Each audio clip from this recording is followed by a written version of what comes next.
we're excited to dive in deeper to these issues and topics throughout the day as we really shift to that conversation around solutions. And speaking of solutions, this is what today's all about, and what our next session is really all about as well, which is how do we tackle some of these big picture ocean conservation challenges. And so we're so excited to now shift gears and talk about, introduce some of our alumni, some of our past participants in the Youth Ocean Conservation Summit to share some of their stories. And I'm going to turn it over. I think we're getting everybody into the Zoom room here. So I'm going to turn it over to our incredible YOCS communications coordinator, Annie Means, to take it away with this next session. So Annie, I will pass it to you.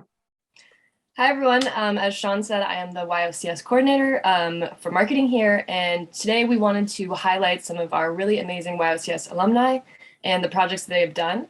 So I'm not going to talk too much for them. There's some really amazing people out there. And we'll start off our presentations with Kayla and Summer.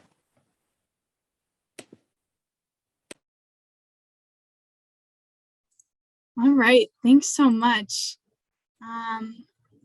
I'm not sure if Summer is a panelist yet, so I will just hold on until she is, but then I'll go ahead and share my screen.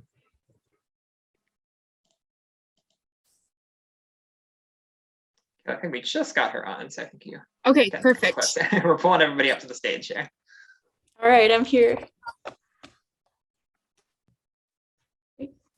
Okay. All right. Can everybody see that okay? Hopefully that's showing up all right. All good. Okay, so hi, I'm Kayla. We are super honored to be here, and thanks so much to Sean and the YOCS team for inviting us and for the unending support for our project and just throughout this whole process. So we're excited to present a little bit about our journey, and without further ado, let's dive right in, if you know what I mean. So like I said, I'm Kayla, I'm 18 years old. I'm a freshman majoring in zoology and minoring in documentary production and Spanish at Michigan State University in East Lansing. And my name is Summer Smentek. I'm also 18 years old, and I'm a freshman majoring in integrative biology and minoring in psychology at Harvard College. So a little bit about us, kind of a background of how this project started and kind of how we got involved.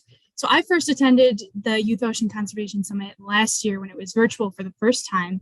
And I was so inspired by what I heard from professionals and from other youth who are also, so passionate about ocean conservation like I was. So I networked and I collaborated, and I kind of started to brainstorm and think about how I could start my own ocean conservation project after hearing all these amazing projects that have been started by other youth. And so I was kind of thinking, how can I have an impact being from Chicago, from Illinois, which is not a coastal state?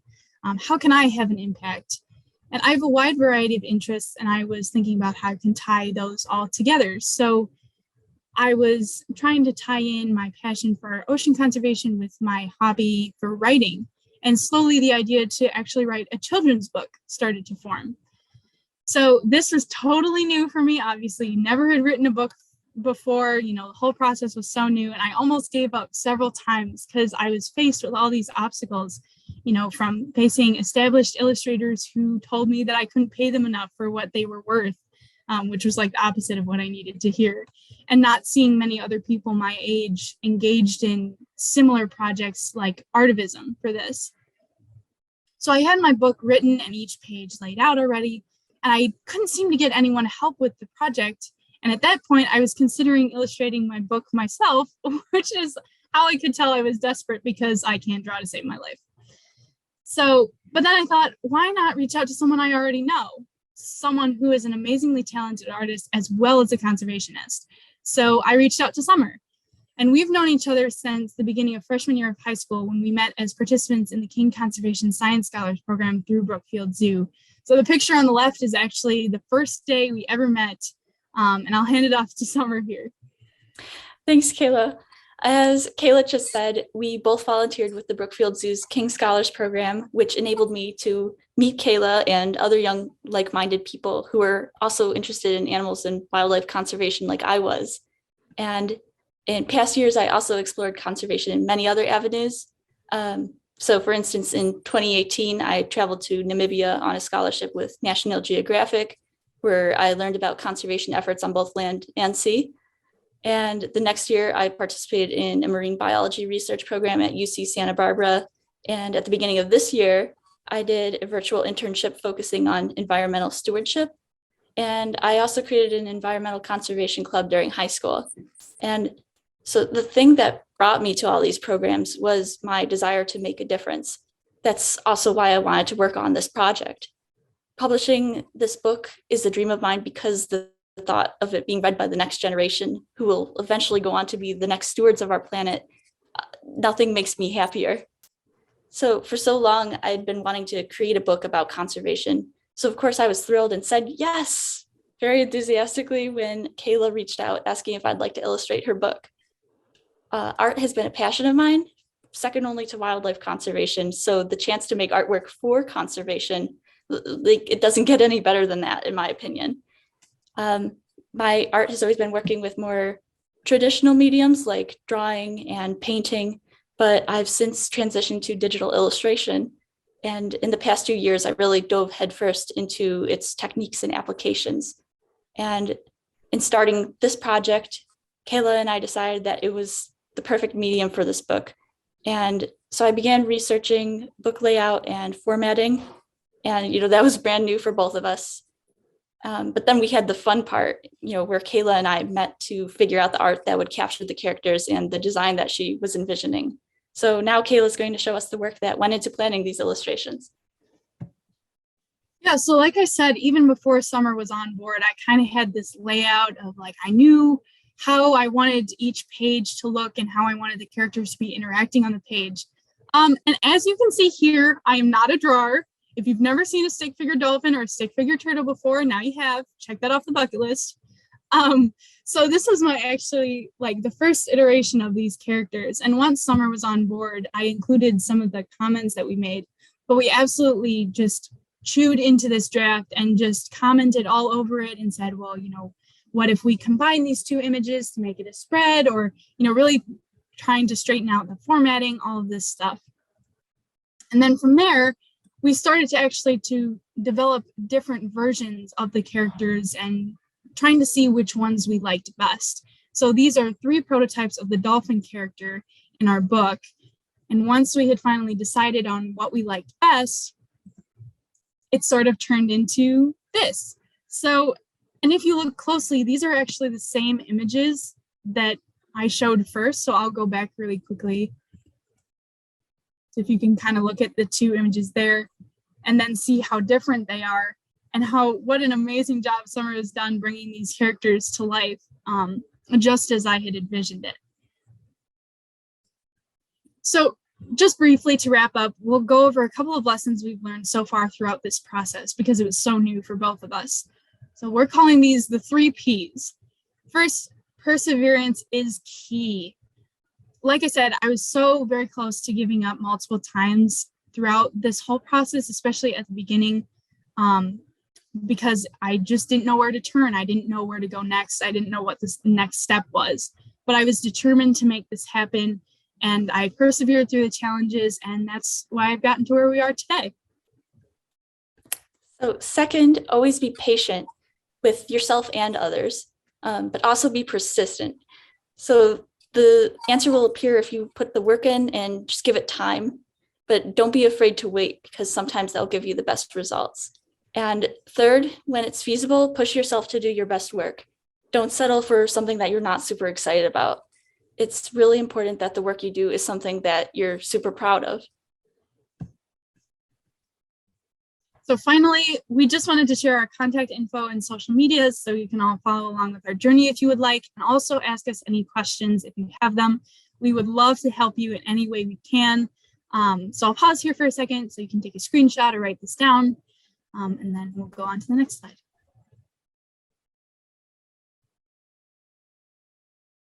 All right. So stay tuned for our project that's coming to you summer 2022. We can't wait to bring this into the world and share it with you. So thank you so much. Yes, thanks again so much to Sean and the YOCS team. This wouldn't have been possible without you. So thank you guys so much for having us. Thank you. Thank you too. All right, thank you guys so much. I don't think we're gonna have time for questions actually because we have so many awesome, amazing presentations. And with that, we will move to our next presenters, Jeremy and Michelle.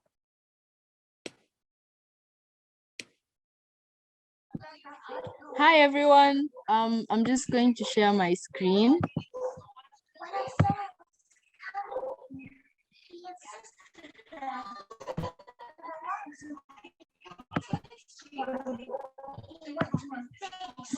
Okay, hey everyone. My name is Michelle Muchela, and I'm the founder of Osiepesango. Hi, founder of Osiepesango. So today we're going to tell you about a YOCS supported project that we did recently, the Namlolwe Youth Summit. But first, we're going to tell you about Osiepesango. So Osiepesango is actually Luo. Luo is a local language in Kenya, but it basically means Friends of Lake Victoria in English. Osiepesango is a youth-led organization that was founded in 2020 by my sister and I. Its vision is to restore Lake Victoria to its pristine condition. Through the Bring Back Lake Victoria campaign, Osiepesango seeks to create awareness, collect data, use this data to design solutions, bring together people and organizations to implement these solutions in communities, and empower youth by inspiring a sense of ownership in their natural spaces. We did this through the Namlolwe Youth Summit. The core idea of the summit from the beginning came from the realization that basically young people in Kenya weren't really connected to their natural spaces. We would talk about Bring Back Lake Victoria and all these other things, and people would actually not be able to understand how their health related to other people's, how the lake's health related to their health. And this is why we decided to partner with Green Speaking, an organization based in Mexico that works on encouraging youth to raise up their voices for the health of their natural spaces. The idea behind the summit was to reconnect youth to their natural spaces with a focus on Lake Victoria. We also wanted to give youth the platform and the confidence to speak up for their natural spaces. The Namlolwe Youth Summit was a hybrid summit. It was both virtual and in person. It borrowed from the Youth Ocean Conservation Summit and Ocean Heroes Bootcamp models. And our objectives are to inspire a sense of ownership amongst youth by educating them about Lake Victoria and empowering youth to create projects through workshops and speaker sessions. This is the team which consisted of people from Bring Back Lake Victoria, Osiepesango, and Green Speaking. Me and Michelle are from Bring Back Lake Victoria, and we were the on-ground coordination team. Diego and Sarah are from Green Speaking. They helped us design the curriculum for the summit, design the program, and with marketing. Swapnil, Manat, Gitanchi, and Sana were brought on by Diego to help us with social media marketing, and they were the moderators for the online section of the summit.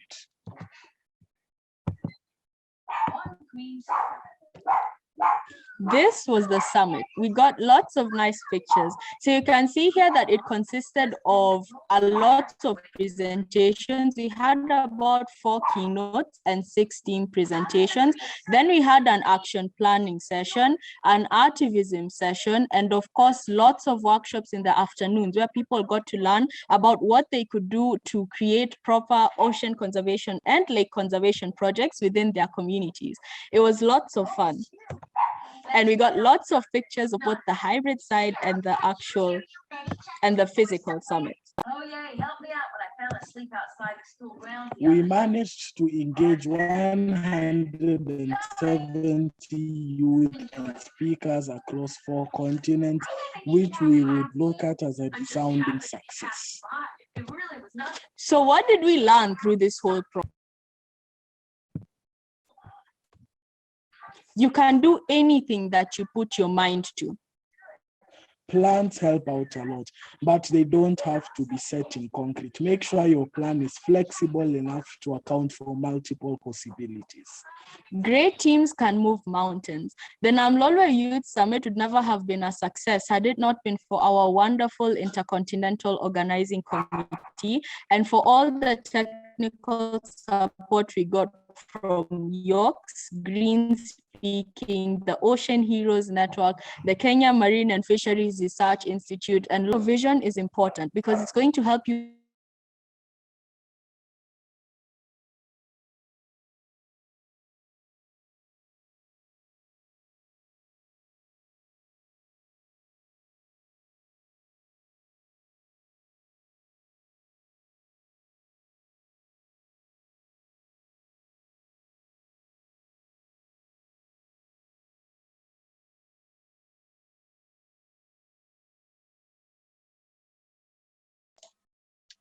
Everyone, I think we may have lost Michelle and Jeremy's connection. We'll see if we can get them back online.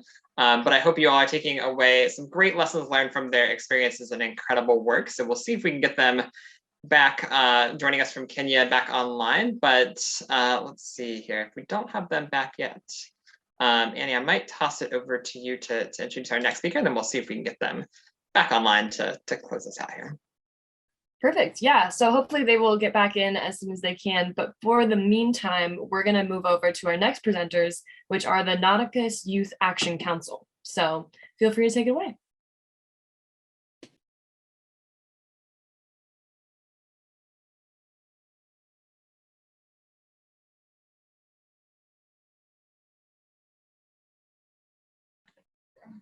Hello there. Give us a minute while we get our screens up.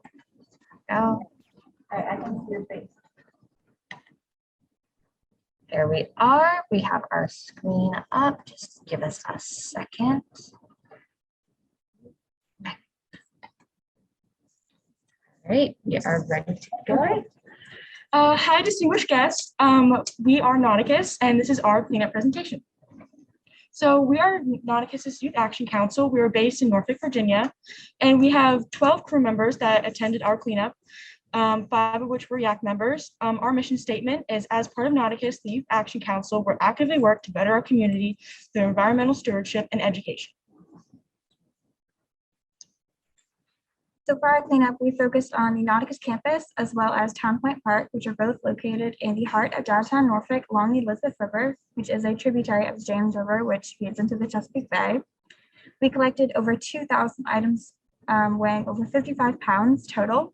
We collected lots of plastic pieces, cigarettes, food wrappers, and bottle caps, as well as a rotisserie chicken, several diapers, and beverage containers.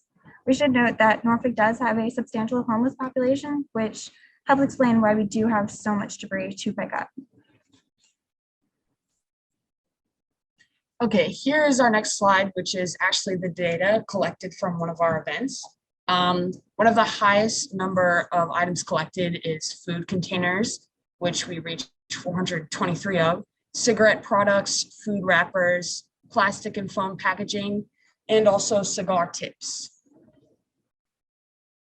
On the next slide here, I'm going to show you a video of one of the ways we constantly help clean up the Elizabeth River, and that is through sea bins.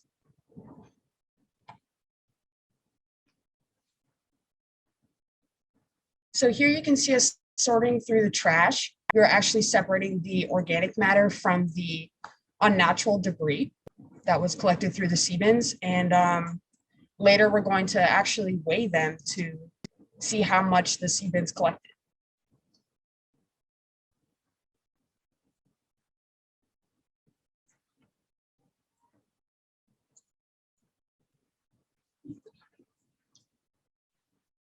So this is important because it decreases the amount of plastic in the Elizabeth River, cleans up the Chesapeake Bay, protects wildlife, and raises public awareness. Our future plans is to create recycled art using trash, plastic bags, as you can see in our bags photo, stuff like that. We also plan to create more programs advocating for the environment. We also plan on creating oyster gardens and seagrass gardens. hopefully bringing up the oyster population, which is really important for water quality, which is something we also plan on testing just to give us a gauge of where the Chesapeake Bay is at.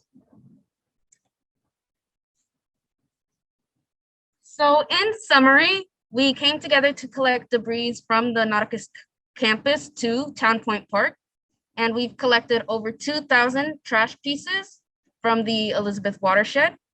We are going to continue our cleanup efforts by conducting regular campus cleanups. And this is a reminder that change is possible if we all collaborate together and are dedicated to save our environment. Here we're having, if you live in Virginia, we are having a cleanup tomorrow from 1 to 4 p.m. at Nauticus.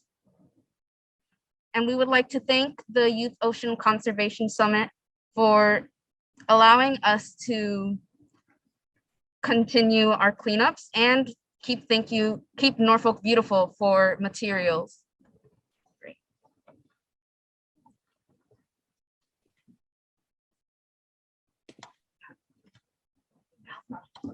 Oh yeah, we're trying to turn off the camera now. That's all.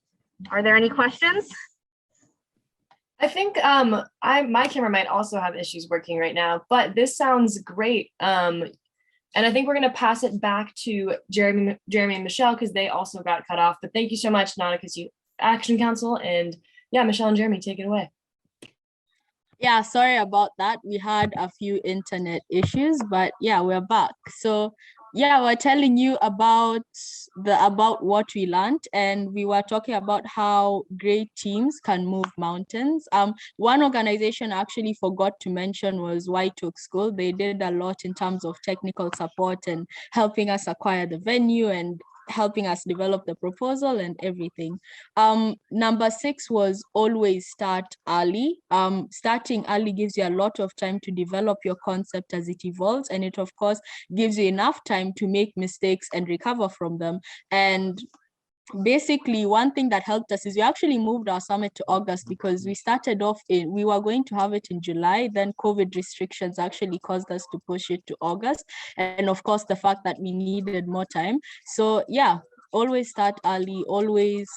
It's a good tip. And 7 is always record meetings. This is a light one, but it's a nice way to keep track of what you are saying and also to keep track of your ideas. Plus, it's just a nice thing to watch at the end of the summit to see how you are planning and how the stress was and how you dealt with it. So what's next for us? We're going to continue building the community that we started during NALIS through newsletters, information sessions, and meetups. For our Take Action Day action, we're actually going to be having an information session on plastic policy in Kenya with a lawyer at the Mama Grace Onyango Social Center, the same place where the NALIS Summit was held. We've decided to make NALIS a yearly summit, and for this year, our theme is going to be focusing on using data to design solutions. You can reach us on email at info.osiepesango@gmail.com and on Instagram at bring_back_lake_Victoria. And you can reach the NALIS team with our email, which is namlolweyouthsummit@gmail.com, our Instagram, which is @NALIS Summit, and our YouTube, where you can actually watch the recordings from the whole summit, which is Namlolwe Youth Summit. Thanks for listening. Thank you so much. All right. And now we're going to move to Ilana, who is next up. So Ilana, feel free to start screen sharing.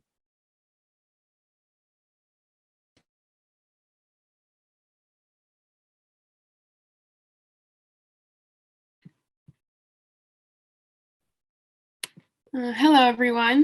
Let me just share my screen. All right.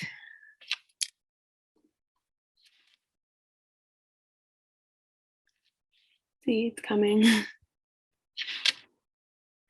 All right, hello everyone. Thanks for tuning in. My name is Alana Sharf. I'm a senior at South Broward High School and the president of Plastic Free Mermaids, a high school club and organization that aims to spread awareness about plastic pollution through education, outreach, art, and political advocacy. We've been attending YOCS the last few years, and most of our members are here on the call today, and we are so excited to interact with everyone here. Here's a little bit about us. Plastic Free Mermaids was originally founded in 2014, and we're a club at South Broward High School. We aim to mentor others on living a plastic-free lifestyle through education, outreach, art, and political advocacy. We host beach cleanups, attend events, make art projects, and more. Plastic Free Mermaids gives all of its members leadership and activism experience so that they can become stewards of the ocean. In 2020, a new chapter of Plastic Free Mermaids was reinstated, and since then, we've accomplished so much, even from our bedrooms. As a club, we practice and promote a sustainable lifestyle by being consciously aware of our consumption of single-use plastics. We hear from professionals to teach us the science behind plastic consumption and how it affects marine ecosystems. Why plastic pollution? Plastics are derived from crude oil and human-made synthetic polymers. The creation of plastics themselves is an unsustainable practice. Over the last century, the production of single-use plastic has boomed, leaving behind waste that pollutes our land and oceans. Plastic production creates a chain reaction of pollutants. Plastic trash and particles are now found in most marine and terrestrial habitats, including the deep sea, Great Lakes, coral reefs, beaches, rivers, and estuaries. Plastic not only affects marine wildlife, it affects us humans too. At Plastic Free Mermaids, we believe that getting involved politically and in our community is the strongest way to combat the destruction of plastic. To the right is a graph that demonstrates the process of plastic pollution. As you can see, this process requires tremendous amounts of energy and money, leaving behind environmental catastrophes. Overall, the production and consumption of plastic is an environmental evil, and we must all do our part to stop it. Promoting a sustainable lifestyle. Eradicating single-use plastics start at the individual level. Simple tasks, such as bringing reusable bags to the grocery store, doesn't seem like it would make a big difference. It's just one bag, right? But if you put it into perspective, imagine how many bags you are saving if you decide to use reusable bags for just 1 year. 5 bags a week equals 260 bags a year. That's 260 bags that won't make their way into the ocean, all because of one simple swap. Living sustainably is all about changing your mindset. Every small action counts, and if we work together, we can reduce the amount of single-use plastic pollution in our oceans. Beach cleanups. Beach cleanups are our favorite way to interact with our environment. Not only do we go out and collect pounds and pounds of trash, we have a lot of fun doing it. We hold beach cleanups monthly and also attend local cleanups as well. Over the last few months, we've collected over 50 pounds of trash, and we are eager to collect more. Some common items we always find are cigarettes, plastic straws, plastic cutlery, and shards of glass, and thousands of bits of microplastics. Please remember to always pick up after yourself after you enjoy a nice day at the beach. When spreading awareness about plastic pollution, sometimes you have to get creative. Art is one of the best ways to do so. Over the years, Plastic Free Mermaids has done a variety of art projects. During virtual school, we all made reusable bags out of old t-shirts following a tutorial. At different events, we've made flowers out of plastic bottles and even a jump rope made out of plastic bags. Using art, we showcase how we can repurpose single-use items and why it is crucial to understand the effects of plastic pollution. As much as individual action matters, direct change always happens in legislation. Being involved in politics, we have made direct changes that impacted our city's use of plastic. In 2018, Plastic Free Mermaids attended the Fort Lauderdale Sustainability Committee meeting to discuss ocean-friendly restaurants. Today, all over South Florida, so many restaurants have switched over to ocean-friendly packaging. In March of 2021, select Plastic Free Mermaids members spoke to Representative Geller about his support of the Break Free from Plastic Pollution Act. Sometimes a young, fresh voice is all it takes to sway an older politician. Overall, if you have the chance, make sure to check out your city's policies on plastic usage and get involved. Please feel free to reach out to us. My email is on the screen, and you can follow our Instagram at plasticfreemermaids.sbhs. We're always looking for events around the area and collaborations. Thank you for your time, and don't forget, eliminating plastic begins with you. Thank you so much, Alana. That was fantastic. And for our last student presentation, we are going to move on to Julian. So Julian, come on up. Okay, hi everyone. Let me just share my screen for one.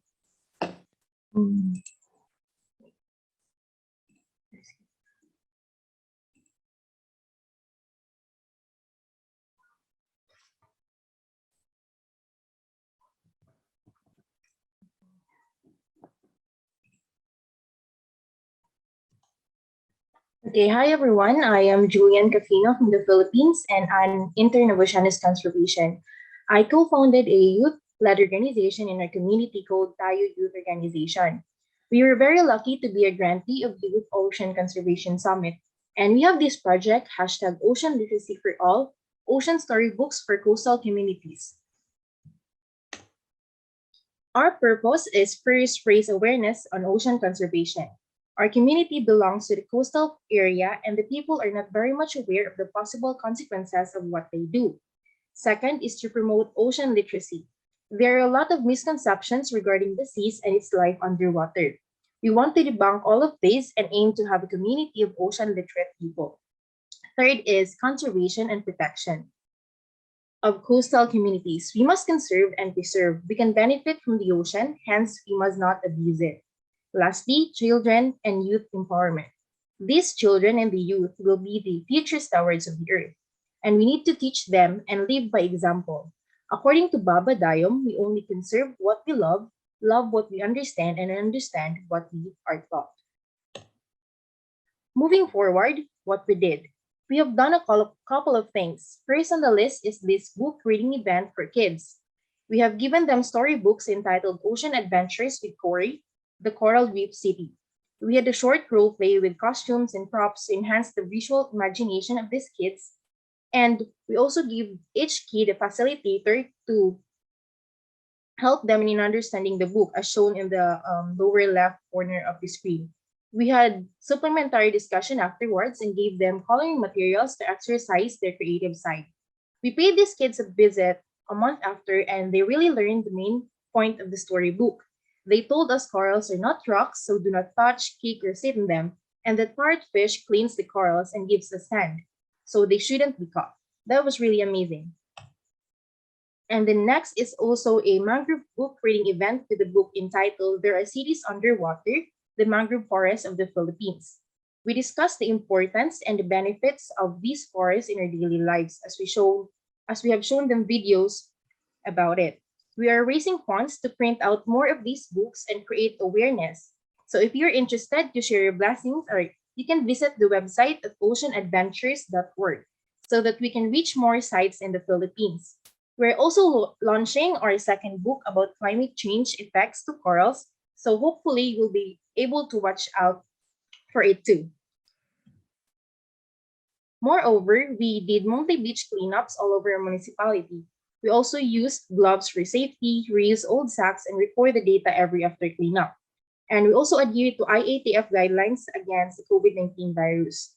We sometimes dive the shallow waters for some trash too. Aside from the beaches, we have tried river cleanup. We believe that cleaning our local rivers also creates a big impact against water pollution because everything is all connected. We also did some other projects like this plastic brick making. We volunteered at a local eco hostel who build homes and hostels out of these plastic bricks, some clay and also hay.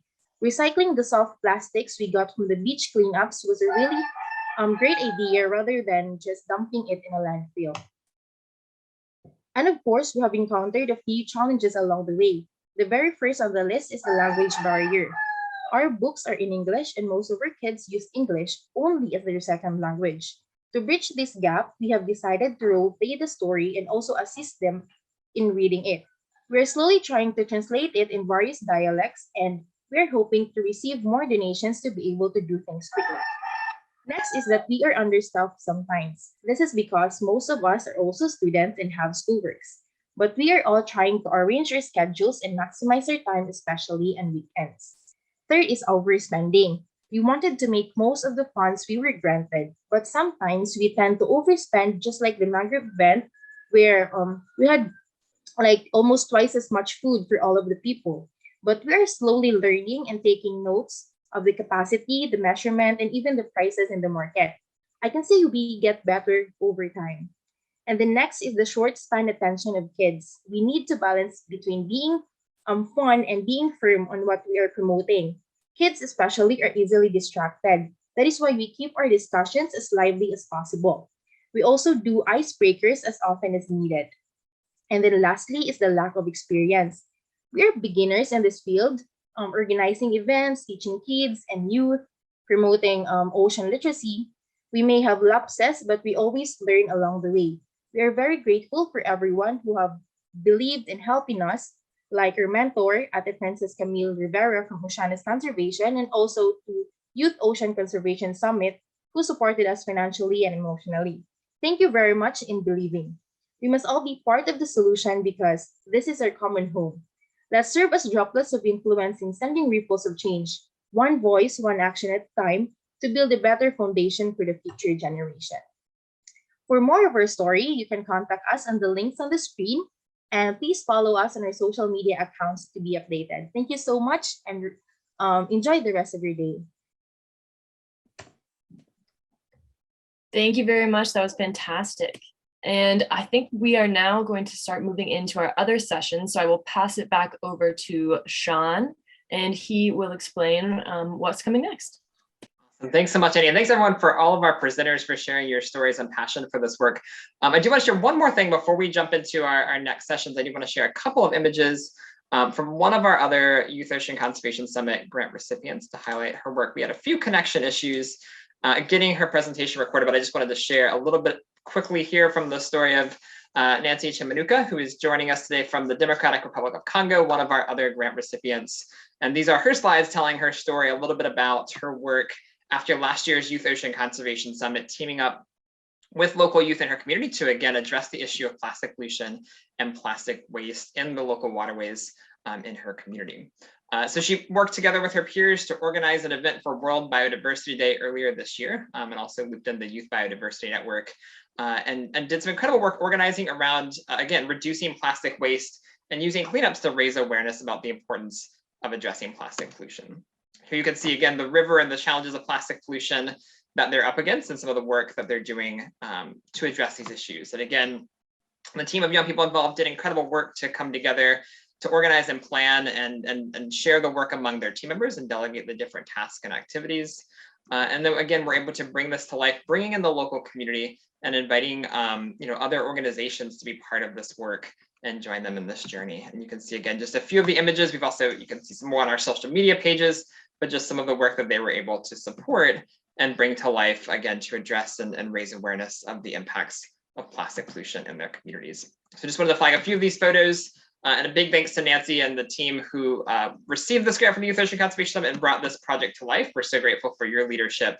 And again, I think you're joining us virtually today. Feel free to jump into the chat as well. But big congrats to all of you and to all of our Youth Ocean Conservation Summit grant recipients from last year. So grateful for your leadership and your work. And that really sets the stage for the rest of our day. We're so excited to hear these ideas and suggestions and lessons learned coming in from our participants. Throughout the rest of the day, our first-time participants will have the chance to jump in and plan their own ocean conservation projects. We'll go into our career panel in just a moment for some of our returning participants. And then throughout the day, again, you'll have the chance to dive in deeper to the skills to bring projects just like you heard about today to life back in your own communities. And I do want to flag all of the speakers you just heard, as well as several other groups of young people, receive grants. And so we'll be able to offer that grant funding and support to potentially help guide your projects after this event is over.